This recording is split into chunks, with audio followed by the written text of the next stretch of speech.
Cordial saludo. Este video pertenece al Centro de Ingeniería de la Calidad. Y en esta ocasión el objetivo es darles a conocer a ustedes la interpretación de la herramienta diagrama caja bigotes o boxplot, su nombre en inglés. Antes de dar a conocer la herramienta diagrama caja bigotes, es necesario entender el concepto de percentiles. Los percentiles son indicadores muy útiles a la hora de conocer la forma como se han distribuido los datos de nuestra variable analizada. P sub k indica el késimo percentil de un grupo de datos, donde k toma valores entre 0 y 100%. Por ejemplo, P sub 10 indica el percentil 10 y significa que el 10% de los valores de la variable analizada es menor o igual al valor P sub 10. Por consiguiente, el 90% de los valores es mayor que P sub 10. Es importante aclarar lo siguiente. Si por ejemplo nosotros estamos hablando de una variable ingresos en dinero, pues el valor P sub 10 será el valor de un percentil en dinero, pero el 10 siempre significará lo mismo, 10% de los valores. Si estuviéramos hablando de una variable que sea peso en gramos, P sub 10 es un valor en gramos, pero el 10 siempre querrá decir 10%.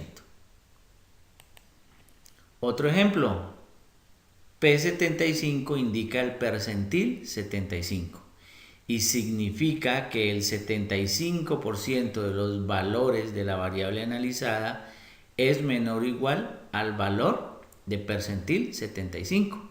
Por consiguiente, los que son mayores son el complemento, es decir, el 25%. Entonces recuerden, siempre K indica el porcentaje de valores menor o igual que el valor P sub K. Y el complemento será el porcentaje mayor.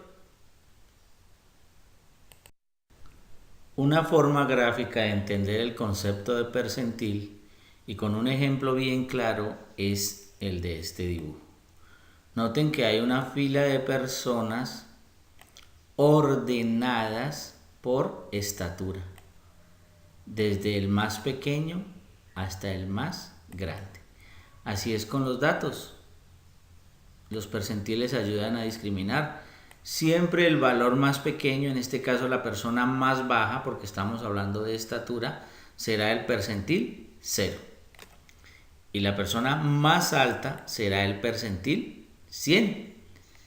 La persona que quede exactamente en la mitad de la fila se llamará percentil 50. En este caso estamos señalando una persona que es percentil 80. O sea, una persona relativamente alta. ¿Por qué? Porque en estatura supera al 80% de las demás personas y es superado por el otro 20% de las demás personas. ¿Qué significaría percentil 0? Que él en estatura supera al 0% de las demás personas y es superado por el 100% de las demás personas. ¿Qué sería un percentil 50? Querría decir que esa persona es más alta que el 50% de las demás personas, pero también más baja que el otro 50% de las demás personas.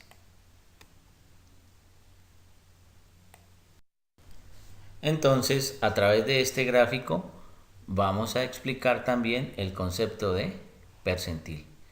Supongan entonces que nosotros estamos analizando una población que corresponde a días de producción y en cada día de producción nosotros medimos la cantidad de unidades averiadas.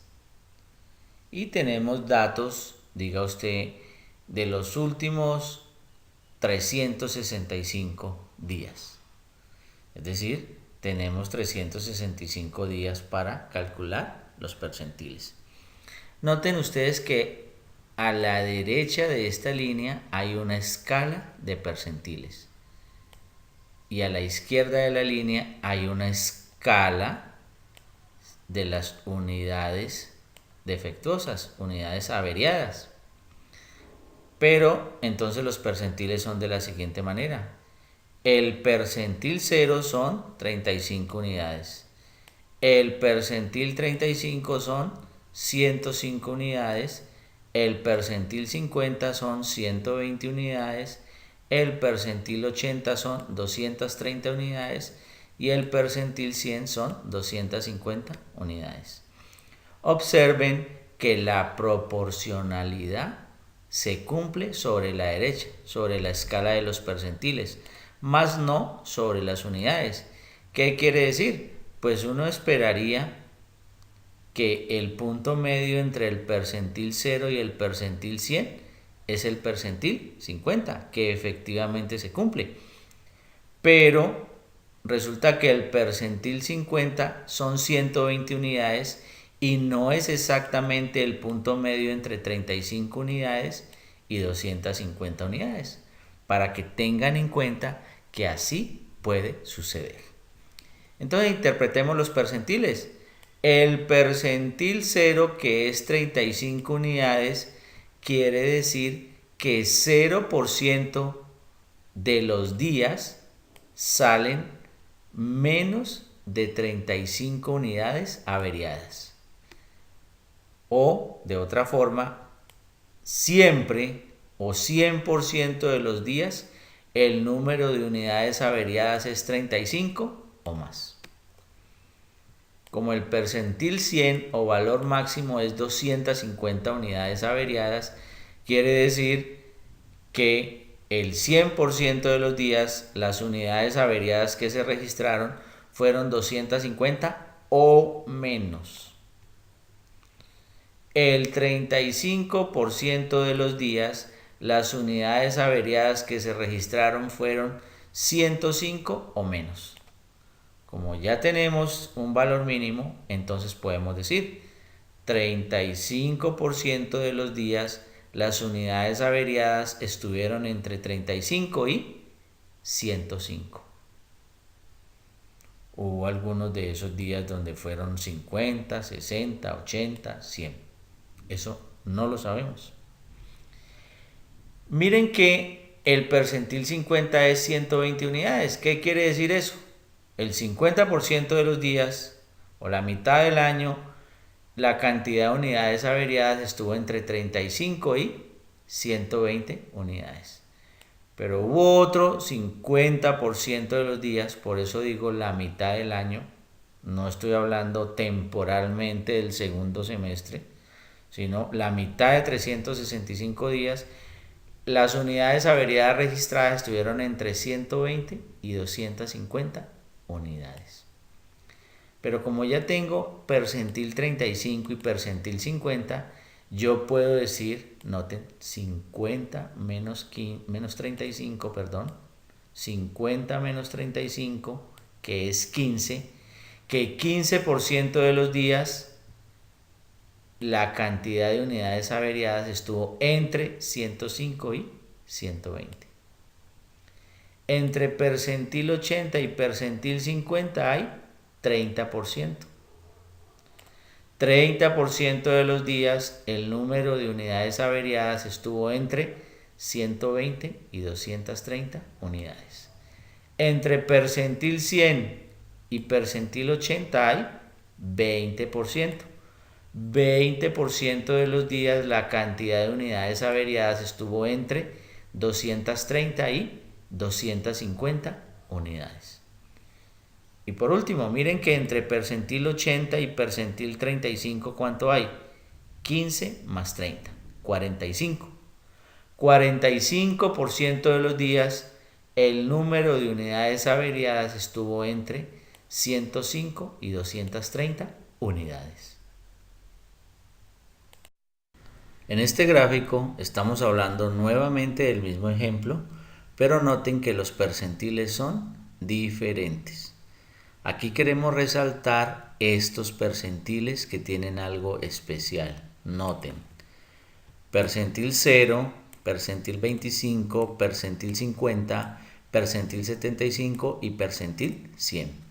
En la escala de percentiles están dividiendo la población o la cantidad de datos en porciones iguales, cada una de 25%, razón por la cual se llaman cuartiles.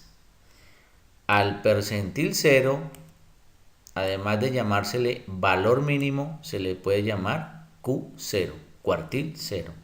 Al percentil 25 se le llama cuartil 1, Q1. Al percentil 50, además de llamársele mediana, también se le puede llamar cuartil 2, Q2. Al percentil 75 se le llama cuartil 3, Q3. Y al percentil 100 se le llama valor máximo o cuartil 4, Q4. Lo que tienen de particular estos percentiles, además, es que con ellos es que se trabaja el gráfico de caja bigotes o box plot. Tengan en cuenta estos cuartiles o percentiles. El diagrama de caja bigotes o box plot, por su nombre en inglés, ofrece información visual y resumida de una variable cuantitativa con base en los cuartiles, es decir, en ese gráfico o diagrama se representan el Q0, Q1, Q2, Q3 y Q4, que los acabamos de ver en la diapositiva anterior. Es muy útil para observar el desempeño de una variable de acuerdo con las categorías de otra u otras variables.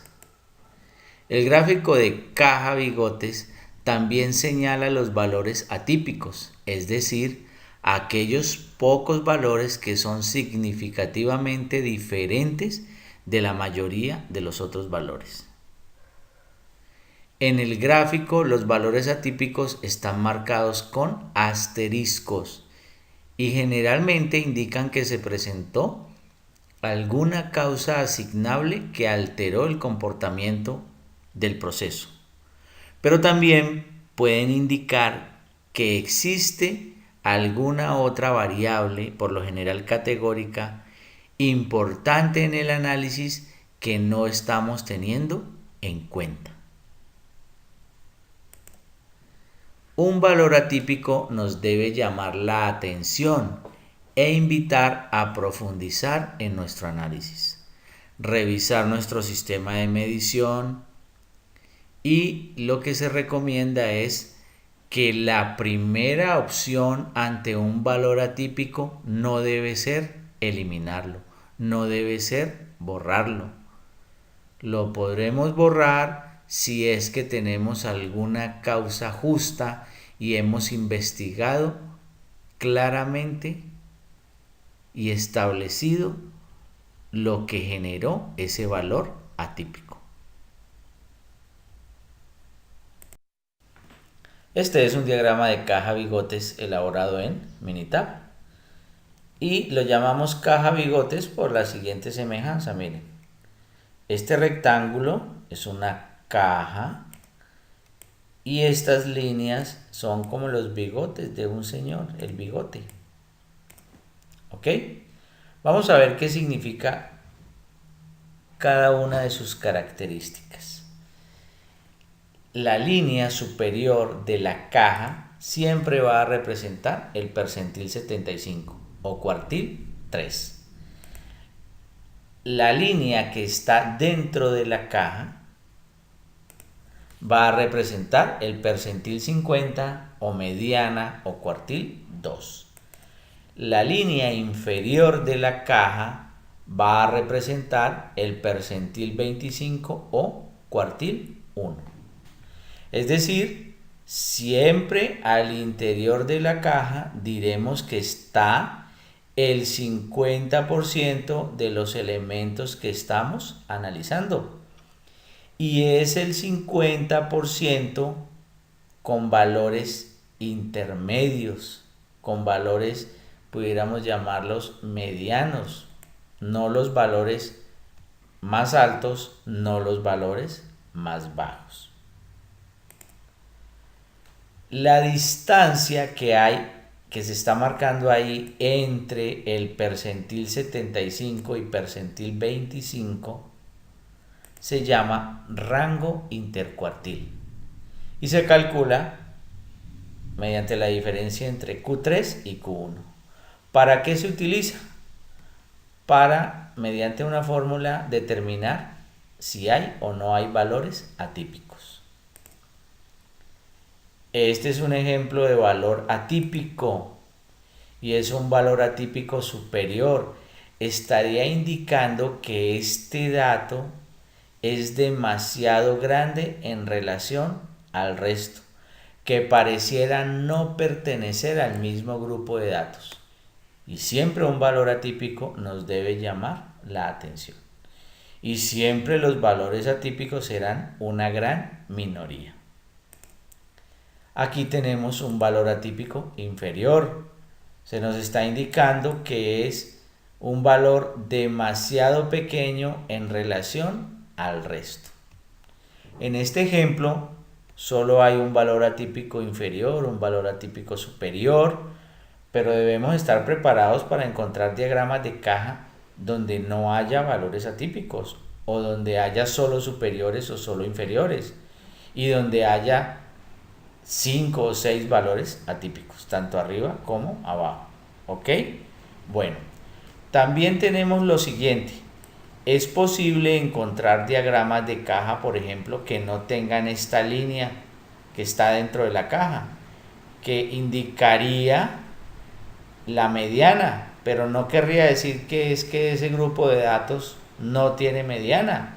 Querría decir que simplemente la mediana o coincidió con el percentil 75 o coincidió con el percentil 25. Aquí tenemos el percentil 100 o cuartil 4 o valor máximo. Y está con asterisco porque sería el valor máximo una vez nosotros pudiéramos descartar el valor atípico.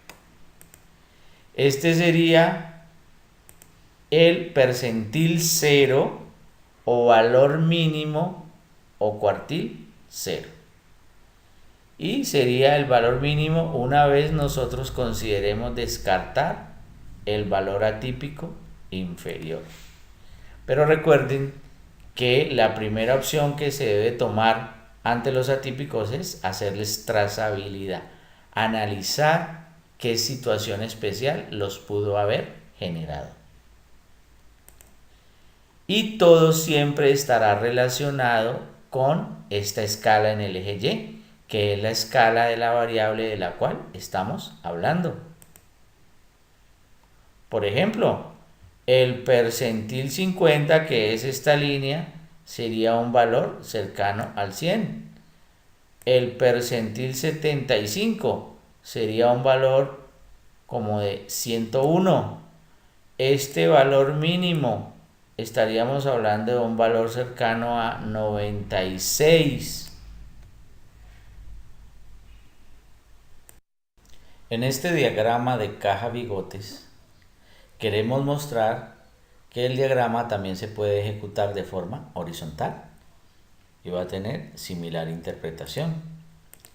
Aquí vemos el percentil 75, la mediana o percentil 50, el percentil 25 o cuartil 1, el rango intercuartil, un valor atípico superior, un valor atípico inferior, el percentil 100 o valor máximo, el percentil 0 o valor mínimo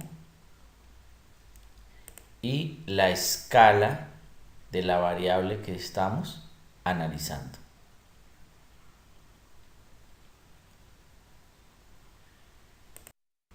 Este diagrama de caja corresponde a una variable de ingrediente activo que está en porcentaje. Nosotros en Minitab podemos desplegar una función que nos entrega los valores exactos de los cuartiles. ¿Cómo lo haríamos? Si estuviéramos en Minitab, simplemente tenemos que colocar el cursor sobre la caja y se despliega este cuadro con los valores. Por ejemplo, noten, miren que el cuartil 1 es 9905. Esta línea corresponde al cuartil 1 y debe coincidir con 9905. La mediana es 100.1. Aquí estaría un poquito arriba del 1. Porque de no desplegar estos valores, pues es difícil establecerlos visualmente. ¿Ok?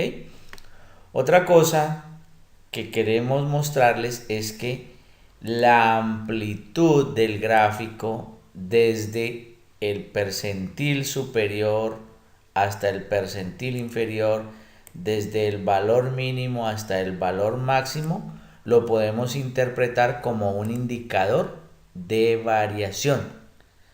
Entre mayor amplitud haya entre el percentil mínimo y el percentil máximo, eso nos podrá crear la hipótesis que mayor variabilidad tiene la variable o el proceso que estamos analizando. Y ahora que hemos aprendido a interpretar el concepto de diagrama caja-bigotes, queremos entregar a ustedes algunos tips prácticos para su uso. Entonces miren que aquí hay un anuncio que dice que este gráfico es poco eficiente ya que no permite comparaciones. Hasta ahora en todos los gráficos ustedes han visto una sola caja.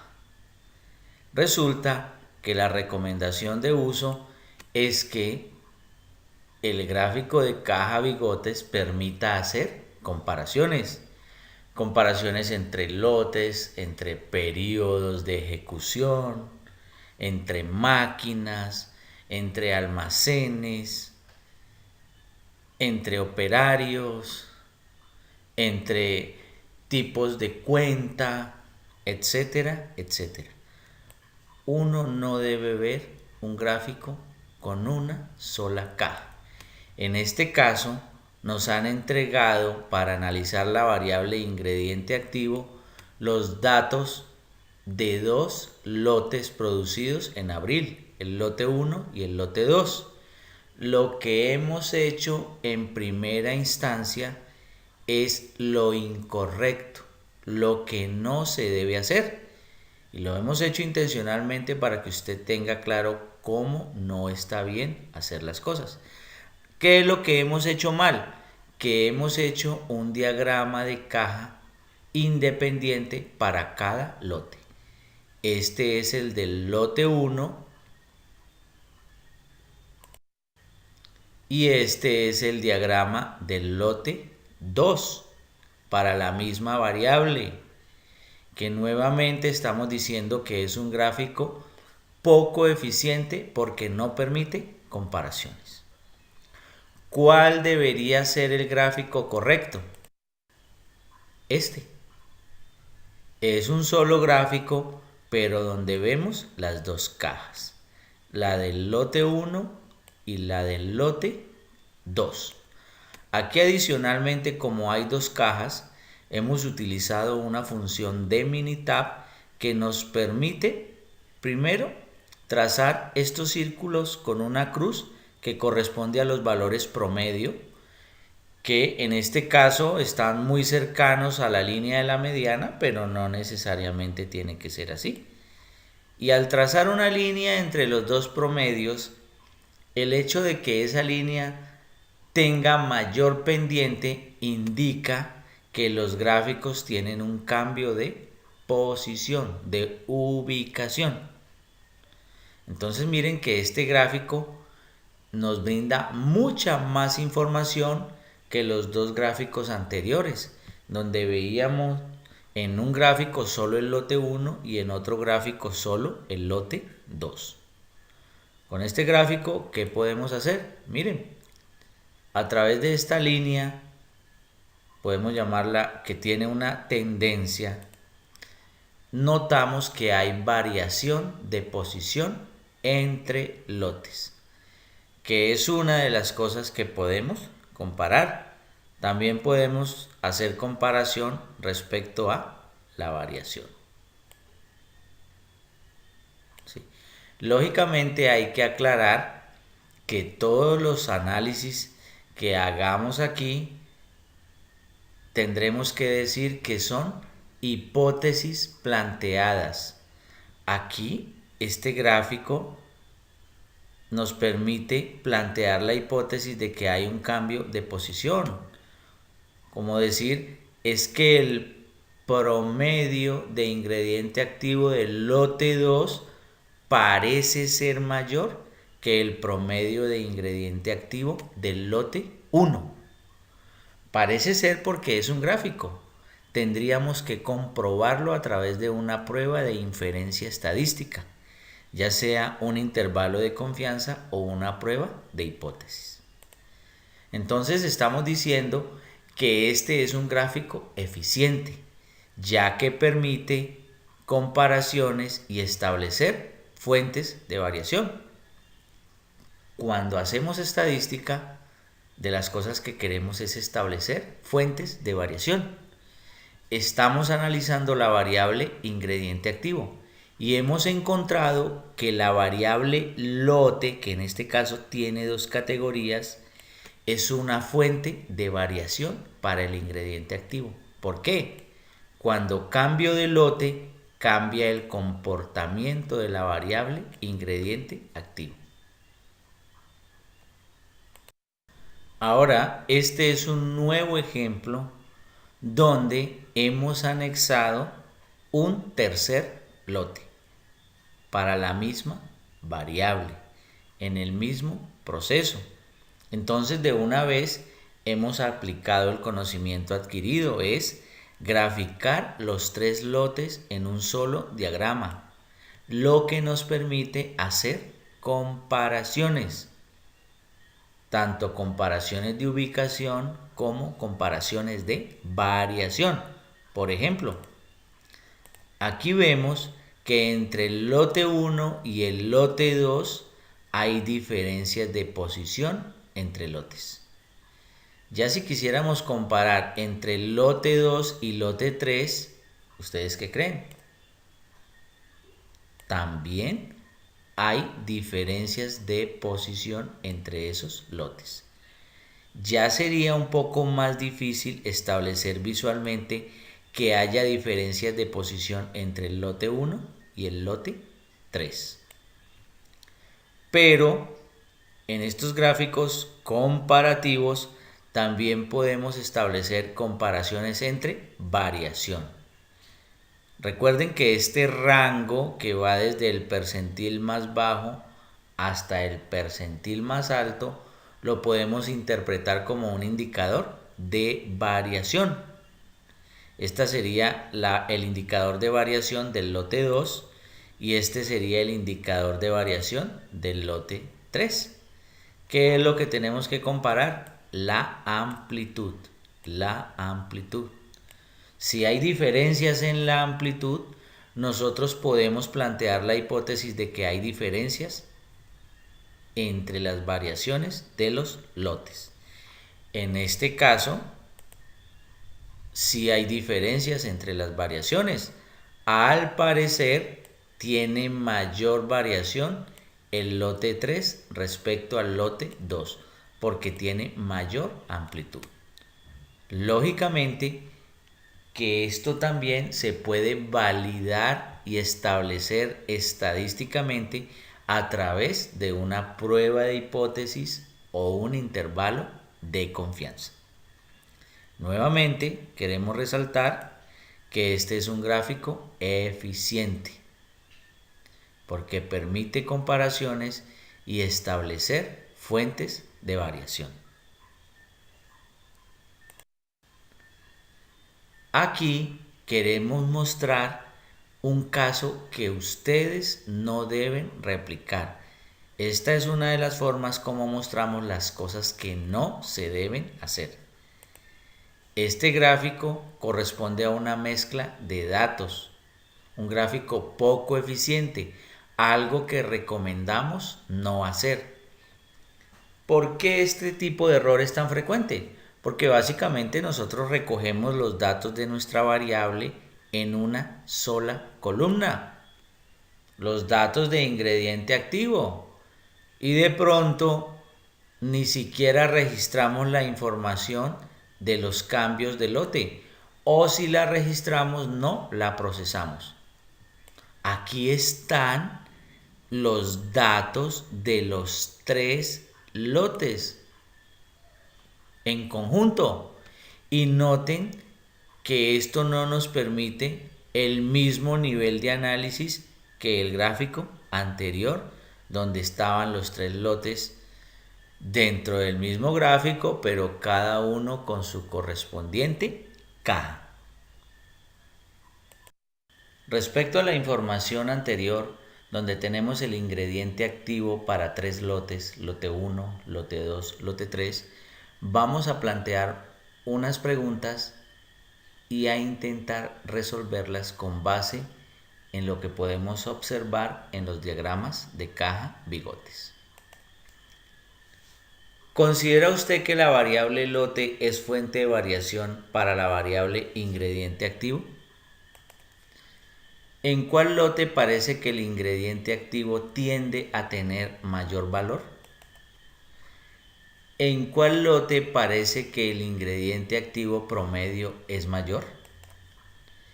Entre lotes parece haber diferencias en cuanto al nivel de variabilidad del ingrediente activo. Y finalmente, ¿por qué en las anteriores preguntas se usan los términos considera y parece? Bueno, lo primero que debemos dejar claro es que con este gráfico no podemos resolver las preguntas anteriores, porque este es el gráfico que dijimos no vamos a recomendar por ser poco eficiente y por no permitir comparaciones. Que quede claro, este gráfico no lo recomendamos y no nos ayuda a resolver las preguntas anteriores.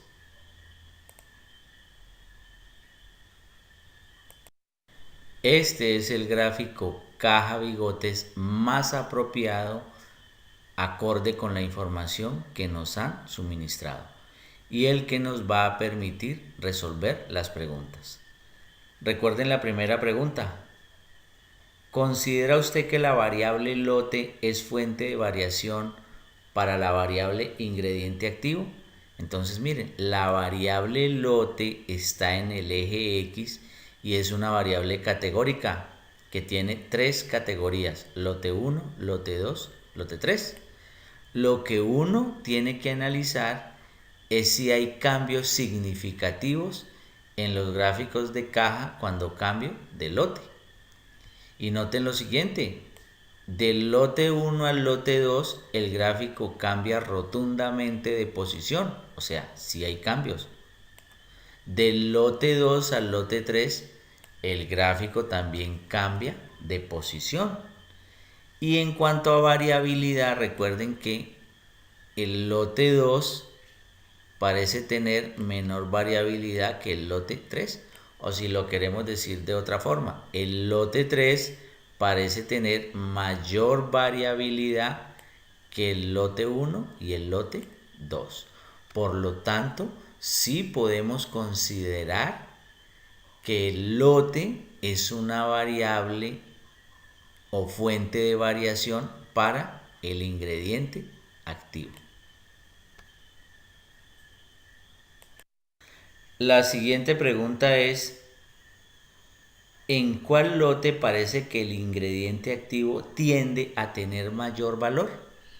Entonces lo vamos a hacer a través de una línea de referencia. Vamos a trazar una línea de referencia aquí.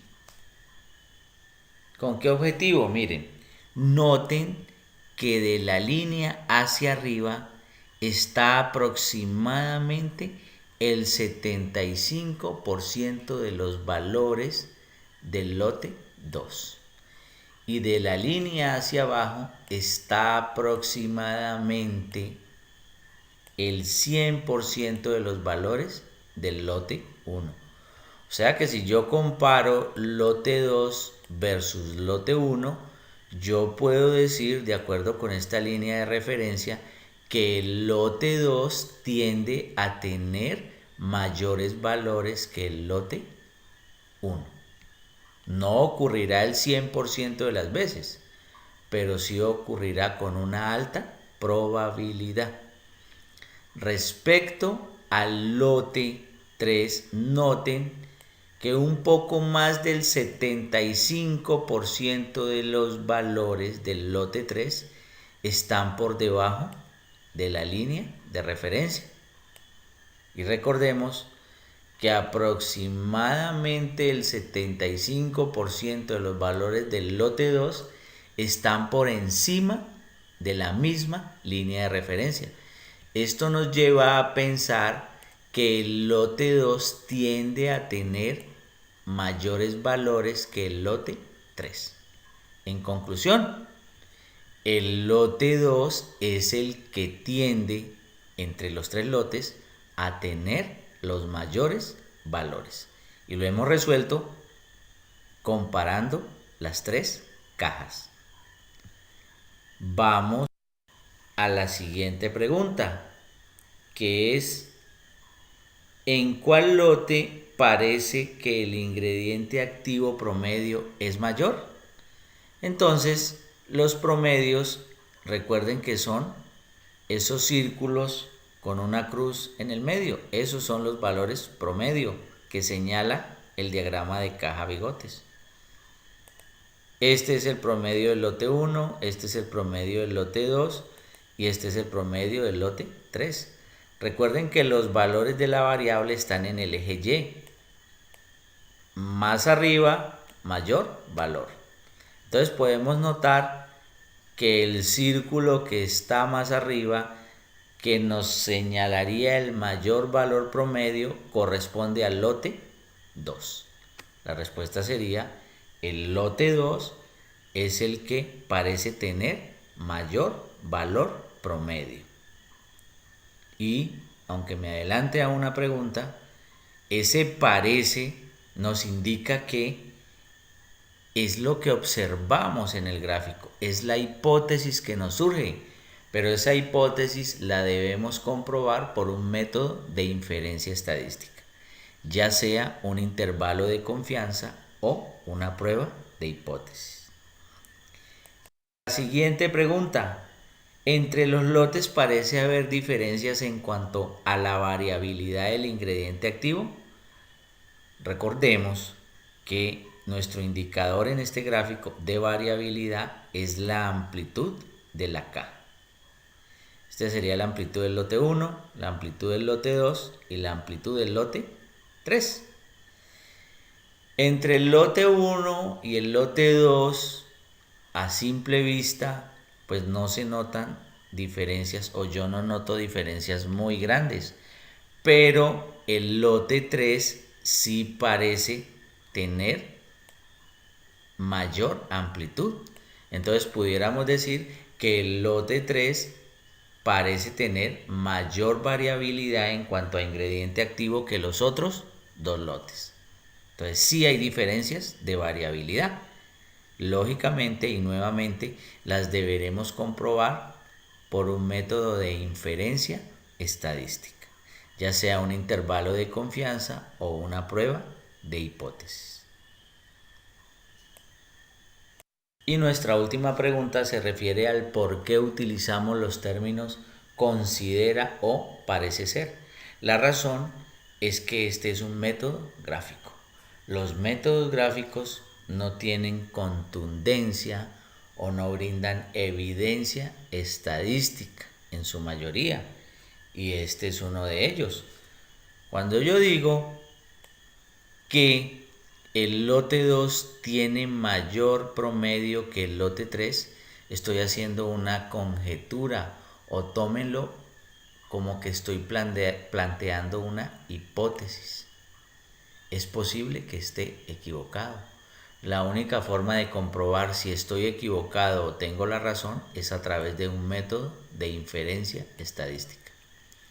Aquí parece ser que la variación del lote 2 es menor que la variación del lote 3, pero es nuevamente una hipótesis que planteo y que debo validar a través de un método de inferencia estadística. Ahora queremos replicar lo aprendido utilizando los datos de un segundo ejemplo. Estos datos corresponden a un experimento donde se quiere relacionar la variable de salida y, que se llama tiempo de secado, con dos variables de proceso. X1 se llama marcas de pintura y X2 se llama tipo de superficie. Supongamos que estamos con la idea de mejorar un proceso donde se pintan piezas para vehículos. Y este es el primer gráfico que nos presentan. Aquí estamos relacionando la variable tiempo de secado, que es nuestra variable de salida, con una de las variables de proceso, que se llama los tipos o marca de pintura. ¿Qué opinan ustedes? ¿Existe relación entre las variables? Entonces podemos observar que cuando cambio de pintura hay cambio de posición de las cajas. Parece ser que el menor tiempo de secado se da con la pintura A y el mayor tiempo se da con la pintura C. Pero también parece ser que con la pintura C hay mayor variación en el tiempo de secado. Noten que la longitud de la caja en la pintura C es mayor que en las otras dos pinturas. Entonces se observa que hay influencia de la marca de pintura sobre el tiempo de secado. Este es el gráfico de caja que nos relaciona el tiempo de secado con la otra variable X que se llama tipo de superficie. Entonces notemos, miren, no se visualiza claramente un cambio de posición. Noten que esta línea es horizontal, es paralela a estas líneas de referencia. O sea que no hay pendiente, parece no haber cambio de posición. Y entre variabilidades el cambio tampoco es notorio. Entonces, yo diría que según este gráfico parece que no hay influencia del tipo de superficie sobre el tiempo de secado. Pero lo que queremos resaltar con este ejemplo es lo siguiente. Nos están dando dos variables X para que relacionemos con nuestra variable Y. Y hasta ahora lo estamos haciendo ineficientemente. Eso es lo que les quiero mostrar. ¿Qué es lo ineficiente? Que hago un gráfico donde relaciono el tiempo de secado con el tipo de pintura, pero luego hago otro donde relaciono el tiempo de secado con el tipo de superficie. Independiente la marca de pintura del tipo de superficie. ¿Podemos hacer algo mejor que eso? Claro que sí. ¿Qué es lo que podemos hacer mejor? Veámoslo a continuación.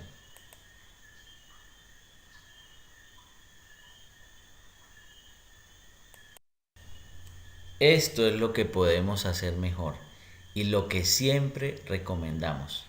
Me dieron dos variables X, pues haga un gráfico de caja donde cruce su variable de interés, la cuantitativa que va en el eje Y, de una vez y simultáneamente con todas las variables X que tenga a su disposición. Noten que ahora podemos encontrar cosas distintas. En el gráfico veíamos que la marca de pintura gráfico anterior, que la marca de pintura sí influía, pero que la superficie no. Ahora que vemos simultáneamente el efecto tanto de la pintura como de la superficie, podemos notar lo siguiente. Ubiquémonos mentalmente solo en la pintura A y comparemos las dos superficies. ¿Notan cambios? Sí, miren. Dentro de la pintura A ya no podemos afirmar que el tipo de superficie no influye sobre el tiempo de secado. Se nota que si uso la pintura A, la superficie 2 seca más rápido. Y se nota que si uso la pintura B, la superficie 1 ahora es la que seca más rápido. En cambio, cuando uso la pintura C, ambos tipos de superficie tienden a tener tiempos de secado con la misma ubicación, incluso con la misma variación. ¿Qué es lo que debemos aprender de aquí? Que cuando trabajamos independientemente las variables X, podemos llegar a conclusiones equivocadas. Cuando las trabajamos simultáneamente, como en este caso, estamos viendo simultáneamente la influencia de la pintura y del tipo de superficie, podemos ver información que antes estaba oculta para nosotros y podemos hacer mejores análisis. Entonces, el mensaje final: no hacer diagramas de caja donde ustedes vean una sola cajita, donde no se puedan hacer comparaciones. Y la segunda recomendación es: todas las variables categóricas que ustedes consideren importantes, crúcenlas con la variable cuantitativa. Eso les permitirá detectar fuentes de variación. Aquí hemos detectado que la pintura es una fuente de variación para el tiempo de secado, pero también que la superficie es otra fuente de variación para el tiempo de secado. Muchas gracias.